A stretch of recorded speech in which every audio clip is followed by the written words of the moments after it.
Dark smoke rose into the sky of Calderon 5. A once beautiful alien capital now burned under the red light of its twin suns.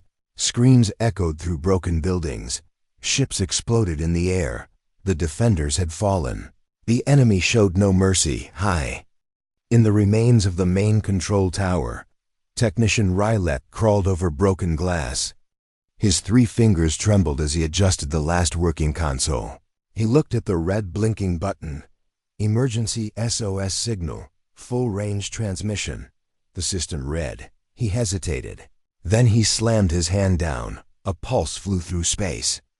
It traveled faster than light, across sectors, across borders, through systems where even the stars whispered of fear. Rylek coughed as the dust filled his lungs. He leaned back and whispered, "Please ... E1. Hear us before they come again." Far away in the galactic relay center, the signal bounced. It passed through countless worlds. Most ignored it. Some recorded it. One ancient species laughed at the desperation. But then something changed. The signal hit something not on the map. A silent black relay station sat in orbit over a dead system. No lights, no life, just silence. But the signal entered it, and something woke up. A human voice, cold and metallic. Unidentified distress beacon received. Coordinates traced. Routing to Earth Defense Command. Earth, a planet known by few, feared by many, almost a myth, a death world. Once the most dangerous place in the galaxy. Most thought the humans had disappeared, vanished after the last war. Some believed they destroyed themselves. Others hoped so, but the truth was different. They had gone silent, by choice. Now they were listening again, inside the Earth Defense Command Center. Deep beneath the Rocky Mountains, a soft beep echoed. Commander Raynor opened his eyes. He hadn't heard that sound in decades. He stood slowly, walked to the main screen, and saw the words, "Alert, SOS from Calderon 5. Confirmed attacked, species, civilian. Status, under siege, requesting aid." He stared at the screen for a long time, then said one word, "Deploy." The room lit up. Officers rushed to their stations. Codes unlocked old launch bays. Holograms showed fleets warming up. The AI core activated. In orbit above Earth, the dreadnought Nemesis opened its eyes. Its engines came alive. Black steel shifted as thousands of drones connected. Its weapons hummed like sleeping gods ready to wake. Captain Vale stepped onto the bridge. She wore a gray uniform with no rank. She didn't need one. Her voice was sharp. "We received a call," she said. "Now we answer. On Calderon 5, the invaders." Lined up the last of the survivors. Among them was Rylek. His eyes were swollen. His body weak. He tried to stand. The enemy general mocked him. "No help is coming. Fool. Your scream was for nothing. Your people will be forgotten." Suddenly, the sky darkened. Something blocked the twin suns. A shadow larger than anything they'd ever seen. The ground shook. One of the enemy ships exploded in the sky without warning. Another followed, then another. From the heavens, dark ships rained fire. But it wasn't random. It was precision, surgical. Controlled chaos. The enemy turned to fight, but their weapons had no effect. Their shields crumbled. Their commanders screamed. And then the Nemesis landed, crushing what remained of the outer wall. The front of the ship opened like a mouth, and from it marched soldiers in exo-armor. Tall, cold, silent, human. Rylek stared. He whispered, "It's real." They came. The Deathworlders came. One human soldier stopped before him. He knelt, scanned Rylek's face, then said in a voice with no emotion, "You sent the signal. Do you understand what that means?" Rylek barely nodded. The soldier looked up to the burning sky, then whispered, "Then pray this was worth it." The sky over Calderon 5 was no longer red. It was black, not because of night, but because of the massive human warships that filled the upper atmosphere. The alien survivors looked up in silence. The enemy forces had scattered. Their commanders fled. Their ships left behind only smoke and twisted metal. No one cheered. No one smiled. They were saved. But at what cost? Rayleigh sat beside a broken wall, his arms wrapped around his legs. He stared at the black ship, the one that crushed half the city walls when it landed. The Nemesis. It didn't glow. It didn't shine. It absorbed light. It felt like a nightmare. Given form, from its wide ramp, human soldiers poured out. They moved in perfect formation, no wasted steps, no talking, no faces shown. Only dark armor, heavy weapons, cold silence.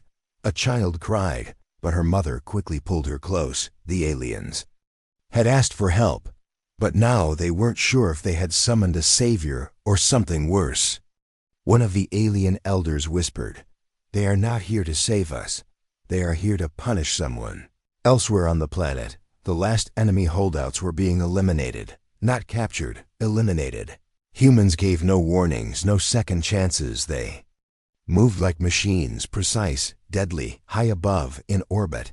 Smaller human ships circled the planet, scanning, tracking, recording. Anything that moved without permission was destroyed instantly. Inside the command tent, Captain Vale stood over a hologram of the region. Her officers waited. The map showed enemy units now marked in red. The red dots blinked out one by one. She tapped a screen. Local civilian population located. Status: dehydrated, malnourished. Prepare aid stations. Begin controlled supply drops. No contact without armor support. A junior officer hesitated. "Ma'am, they're not a threat. They're just civilians." Captain Vale didn't blink. So were the ones who poisoned our diplomats. So were the ones who stabbed our medics. Standard procedure. Trust is earned, not given. Back on the surface, Rayleigh tried to approach the humans. One soldier raised a hand. A red laser dot marked his chest. He froze, then slowly raised both hands. "I'm the one who sent the signal. Please, we didn't mean harm. We were just dying." The soldier didn't move, but someone else stepped forward, a woman in a dark gray cloak. She removed her hood, human, sharp eyes, serious face. She walked right up to Rayleigh, looked him over, then spoke softly. "Your message reached Earth. You were not supposed to know about us, now you do, and we are here." Rayleigh swallowed. "Thank you, you saved us, but are we safe now?" The woman looked toward the sky. Ships still circled like vultures. "That depends. Safe from them?" "Yes, safe from us." "That depends on what we find." Behind her, massive cargo drones dropped sealed crates. Each landed with a thud. Inside, food packets, water canisters, medical kits, all clearly marked with Earth symbols. But beside each crate stood a human soldier, rifle in hand, eyes hidden behind the black visor. The aliens moved slowly, carefully. They took what they needed. No one dared ask for more. In the ruined city center, a tall alien elder walked forward. He was shaking, but he held himself with pride. He faced the humans and asked, "Why did you come? Why now? You have ignored so many cries before. Why us?" The woman turned. She answered plainly, "Because someone else sent the signal too. Someone we remember. An old debt was called, and Earth does not forget its debts." She looked at the burning remains of a destroyed enemy ship, then added, "This is not rescue. This is repayment. Be grateful it was your world the signal came from, because the others will not be shown mercy."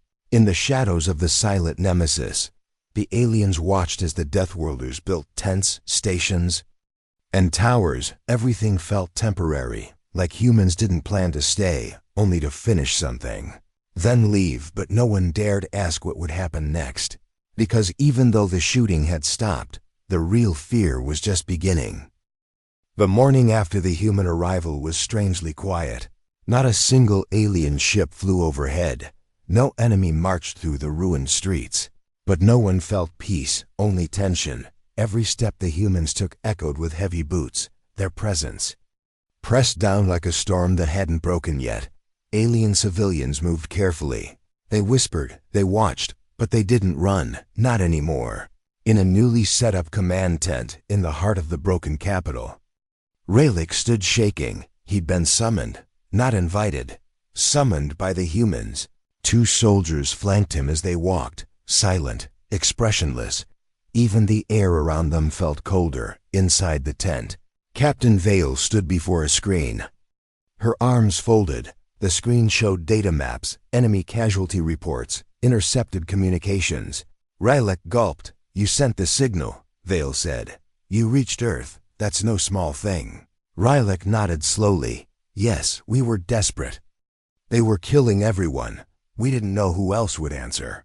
Vale studied him, then tapped a button. The screen changed. It now showed video-old footage, explosions, burning cities, destroyed space stations. "Do you know what this is?" Rylek squinted. "No, I've never seen it before. It's from the last time Earth answered a distress call. 40 years ago, we responded to an outpost under attack. We sent medics, engineers, peacekeepers. We came to help, and we were ambushed. 3 billion humans died, and Earth went silent, until now." She stepped closer. "So you can understand why we don't respond kindly to unexpected messages," Rylek stammered. "We're not like that.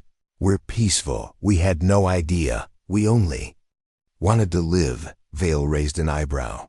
"And yet, you sent the signal, which means now you belong to our attention, and that comes with consequences." She walked to a side table and picked up a small black cube. She placed it on the floor. It glowed. A hologram projected above it, a map of the Calderon system. Dots appeared, red for enemy, blue for human forces, green for neutral. She pointed at a blue zone. "This is under human protection now. This city, the skies above it, the orbit around it. Any ship enters without permission, destroyed. Any weapons deployed near this zone, destroyed. Any attempt to attack us again, your species will be erased. Not conquered, not enslaved, erased." Rylek's eyes widened. He couldn't breathe. We would never ... We welcome your protection, please. We didn't mean to insult Earth. We didn't even believe you still existed." Vale gave a small nod. "And now you know. Earth exists, we listen, and when we come fully, with mercy, with memory, with wrath, but also with balance." The last word made Rylek pause. He looked up. "Balance?" She gestured to the supply drones landing outside.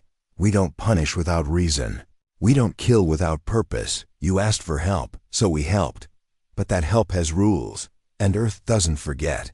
Not betrayal, not loyalty, not a single word spoken in war."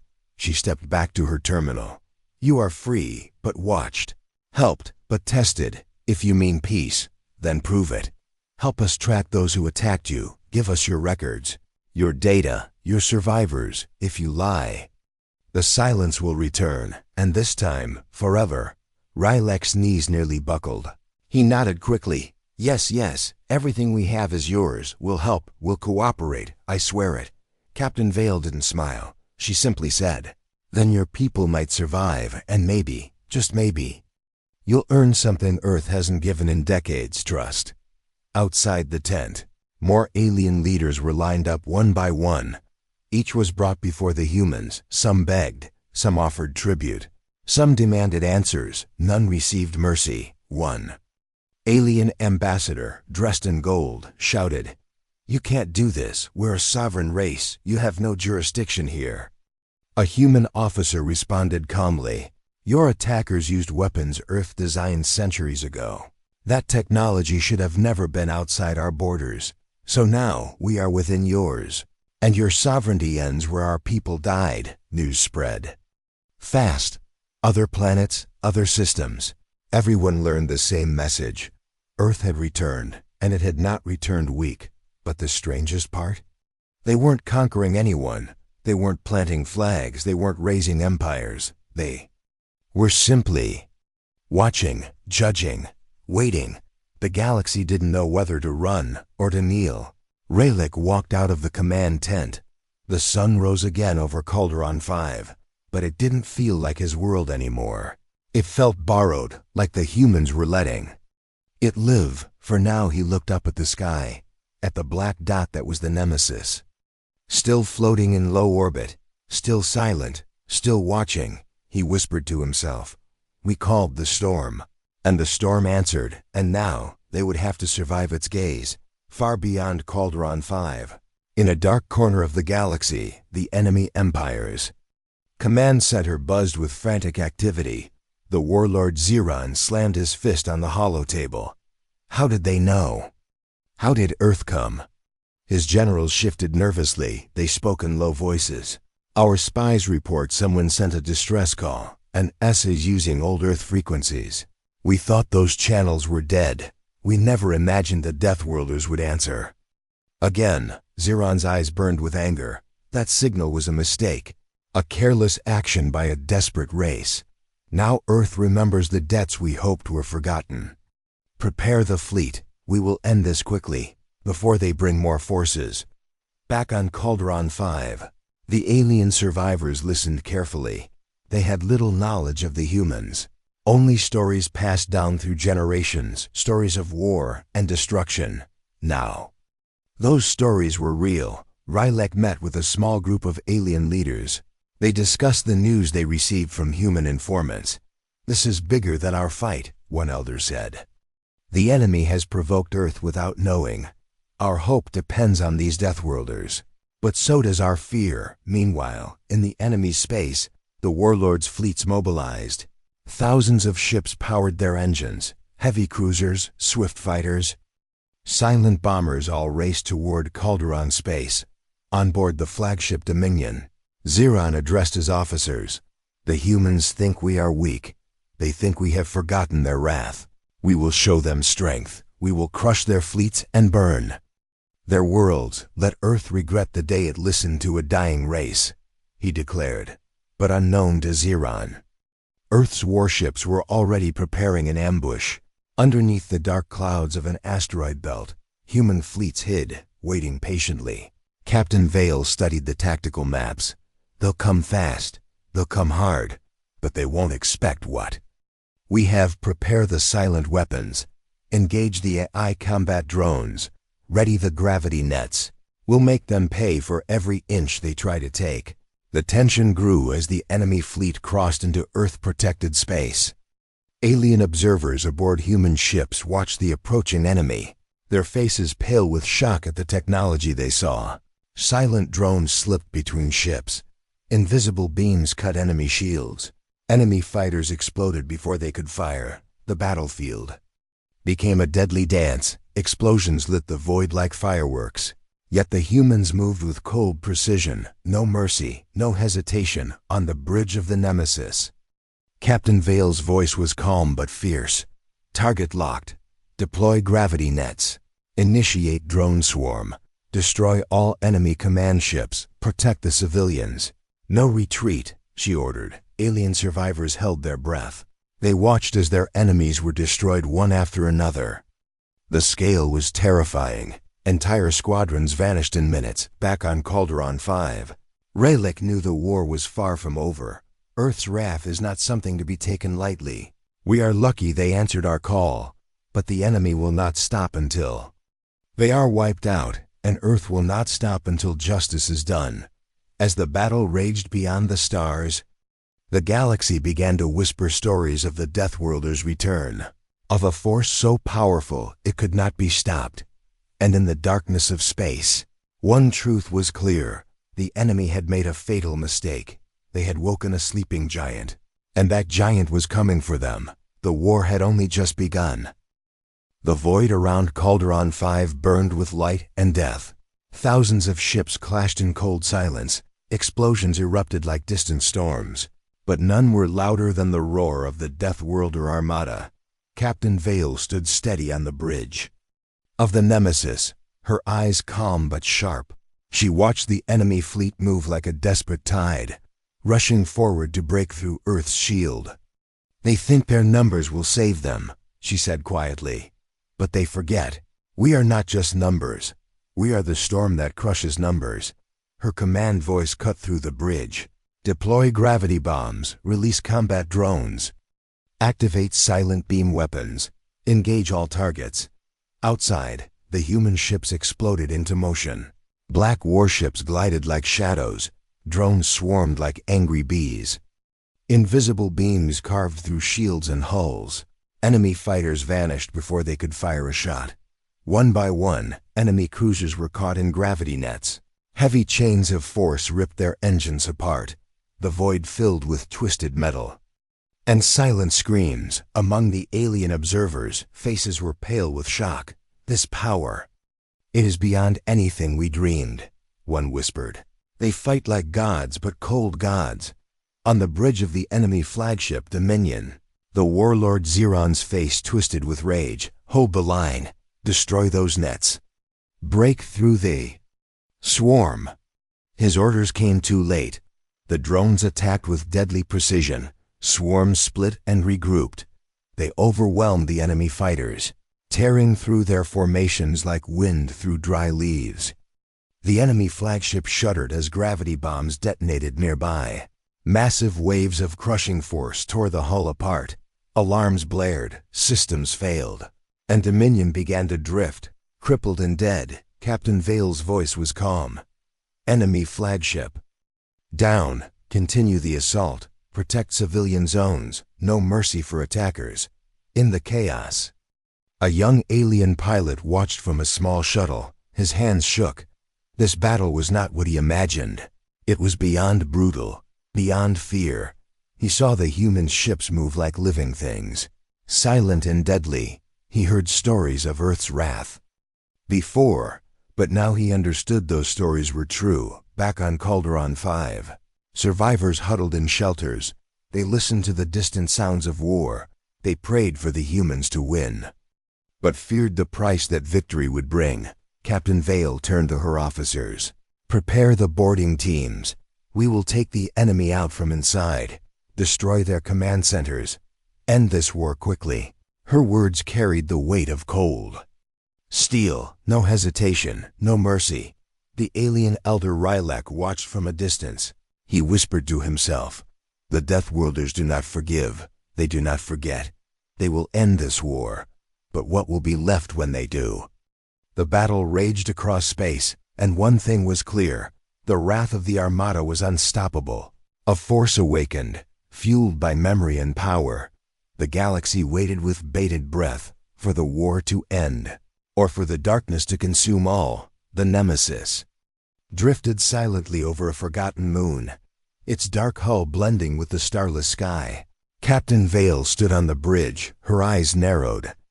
Something beneath the surface called to her, a secret long buried, waiting to be found. The moon's atmosphere was thin, but scanners revealed something unusual. A hidden base, shielded and silent, not on any recent maps. A ghost in space. Vale tapped her communicator.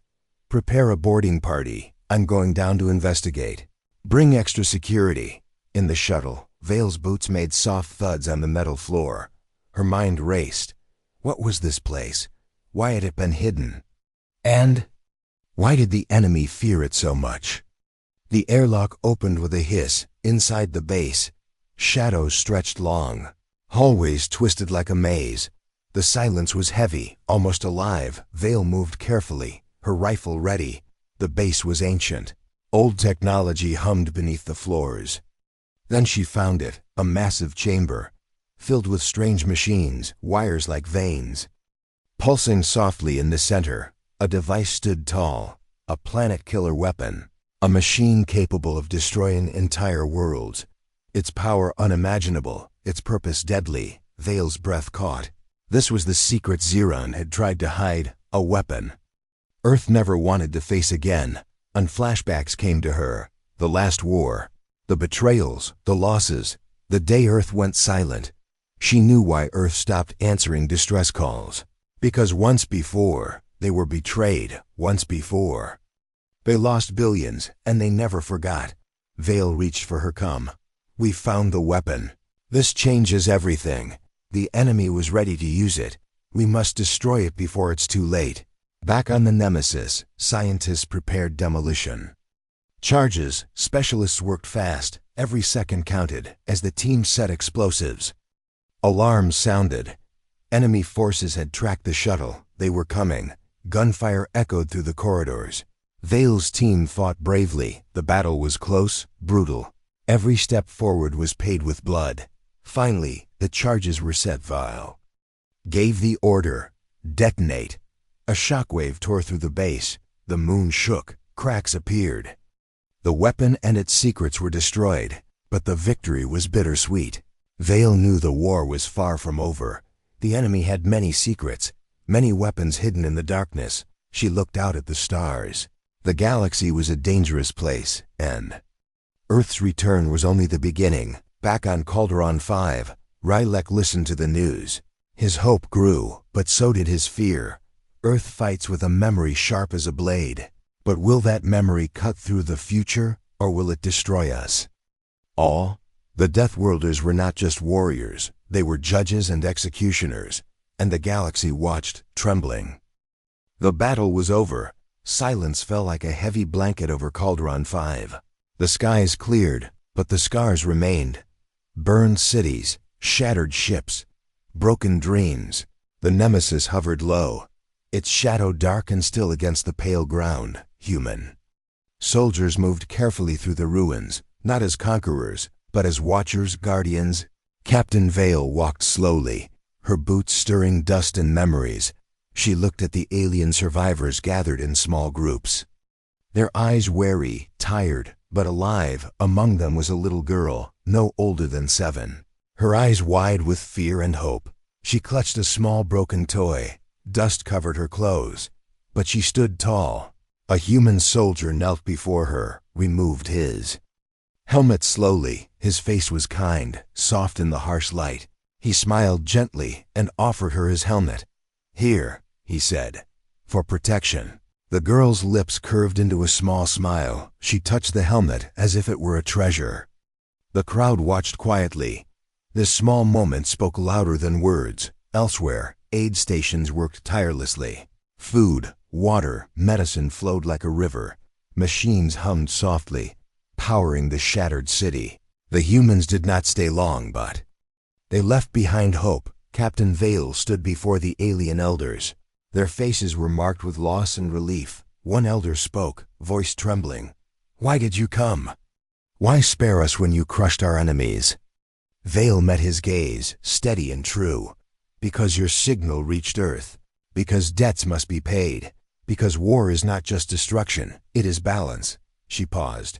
"The enemy will not rise again. But you must learn to stand, to guard yourselves, to keep the peace." The elder nodded slowly. "But will we be safe?" Vale looked toward the stars. Safe is a word for peaceful times. Now, the galaxy watches. And you must watch with it. As the humans prepared to leave, Rylek approached Captain Vale. He bowed low. "Thank you for saving us, for giving us a chance." Vale smiled faintly. "This is not kindness, this is warning. Next time, think before you call us, because we do not forget. And we do not forgive twice." With that, the human fleet lifted off. Their black ships disappeared into the sky, leaving behind a world changed forever. The galaxy watched in silence, some in fear, others in awe. All knew one truth: Earth had returned. And with it, the death and hope of a new era. Rylek looked at the stars once more, whispering to the wind, "We survived the storm, but the calm is only the beginning." The stars were quiet, but the galaxy was not. News of Earth's return spread like wildfire. Whispers grew into rumors, rumors into fear. In countless worlds, empires stirred. Leaders met in dark halls, eyes full of worry, minds racing with questions. What does Earth want? Is this a warning or a threat? Should we prepare for war or peace? No one knew. Only one thing was certain: Earth's arrival changed everything. In a grand council chamber floating above a neutral planet, representatives of many species gathered. The Galactic Assembly, formed long ago to keep peace, now fractured and uncertain. A sharp voice broke the silence. "The Deathworlders are back. Their fleets dark and silent, their power unmatched. We must act or be crushed." Another voice argued. "Maybe Earth seeks allies. Maybe this is a chance for peace, but we must be cautious." Across the room, a human ambassador sat quietly. Eyes calm, unreadable. When asked, she spoke softly. "Earth returns not for conquest, But for balance, for justice, her words hung in the air like a challenge on many worlds. Spies and scouts searched for signs of Earth's fleets, ships. Disguised, lurking in shadows, waiting for a move in the silence. Old enemies reconsidered old wars. Some reached out with secret messages. Some built new weapons. All watched the dark skies. Back on Calderon 5, life slowly returned. The city. Rebuilt in parts, hope grew among the ruins. Rylak stood with the alien elders watching the horizon. The galaxy fears Earth now. And rightly so. Their silence was the calm before the storm. Their return is the dawn of a new era. A child ran past, laughter breaking the heavy air. Rylak smiled faintly. We will survive, because we have no choice. And because even the darkest night ends with light. Far away, a lone human ship transmitted a message. A simple warning, broadcast to every corner of the galaxy. Next time, think before you call us.